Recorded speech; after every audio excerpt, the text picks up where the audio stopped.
तो hello guys, मेरा नाम है कौशल और आप लोग देख रहे हैं मिस्टर जंगली व्लॉग यूट्यूब चैनल। तो गाइज आज के इस वीडियो में हम लोग बनाने वाले हैं भरवा करेला। तो गाइज इस वीडियो को बनवाने में मेरी मम्मी ने बहुत हेल्प किया है। मैं क्या करूं, फिर जॉब छोड़ दूं? तो प्लीज़ गाइज उनके लिए इस वीडियो को एक लाइक और चैनल को सब्सक्राइब जरूर करें। तो चलिए गाइज इस वीडियो को स्टार्ट करते हैं। रहा नहीं जाता, तड़प ही ऐसी है ना। सबसे पहले करेले को काट छील करके उनके बीजों को निकाल लेना है। इसके बाद सिलवट या किसी अन्य चीज़ पर हल्दी, सूखी धनिया, कलौंजी, लहसुन और प्याज को अच्छी तरह से बांट लेना है। फिर इसके बाद करेले के बीजों को अच्छे से बांट लेना है।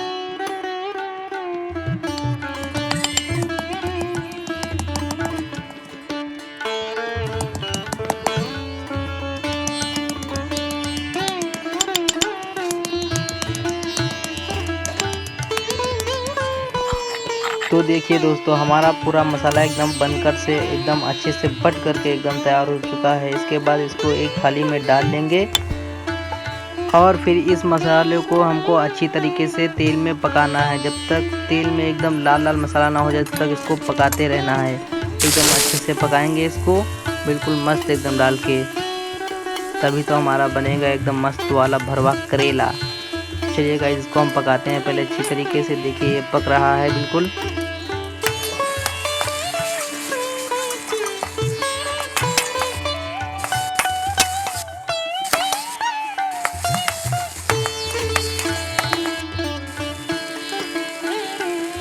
तो देखिए गाइस लगातार मेहनत करने के बाद ये मसाला बिल्कुल पक कर तैयार हो गया है। इसको एक थाली में डालकर फिर इसको करेले में भरते हैं।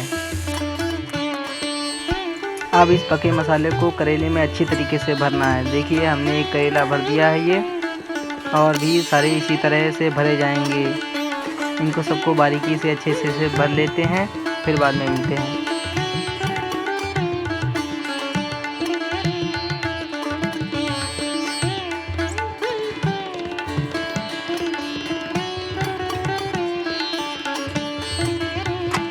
चलिए गाइस इन करेलों को तलने का टाइम आ चुका है, मतलब पकाने का टाइम आ चुका है। अब ये देखिए मैंने एक करेला और 2 करेले डाल चुके हैं इसमें हम, और ये अच्छे से तले जाएंगे।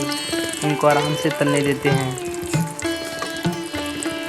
और जब ये तल जाएंगे तब इसके बाद इनका रंग बदल जाएगा। अभी आप लोग देखिए वीडियो में आगे। अगर गाइस ये वीडियो आपको ज़रा सा भी अच्छा लग रहा हो तो इस वीडियो को लाइक और चैनल को सब्सक्राइब जरूर करें, क्योंकि इस वीडियो को बनाने में हमने बहुत मेहनत की है। सारे करेले तेल में डाल देने के बाद में इसको थाली से आराम से बंद कर देना है ऊपर से, और इनको पकने देना है। इनको 10-15 मिनट के लिए ऐसे ही छोड़ देना है। फिर इसके बाद इसको खोलना है और इनको पलटाना है, मतलब अच्छे से पलटाना है। जिधर ना पके उधर भी पकाना है। चलिए गाइस मैं इनको पलटा देता हूँ अच्छे से। देखिए पलटा रहा हूँ मैं भी। इनको बारीकी से अच्छे से पकाना है। ये नहीं कि ऐसे वैसे पका लिया तो बन नहीं पाएंगे, और इनको आराम से पलटाना है तो इनके अंदर का मसाला बाहर भी निकल सकता है।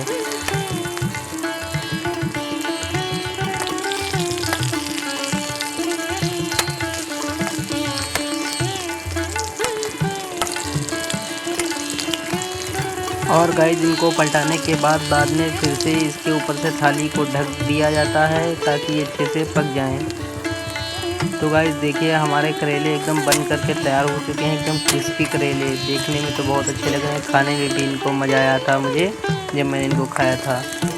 तो गाइस ये वीडियो यहीं तक था। अगर ये वीडियो आपको अच्छा लगा हो तो इसको लाइक और चैनल को सब्सक्राइब जरूर करें, ताकि मैं अगर कोई भी कुकिंग का नया वीडियो डालूँ तो आप तक तुरंत पहुँच सके। तब तक के लिए धन्यवाद। मिलते हैं किसी नेक्स्ट वीडियो में।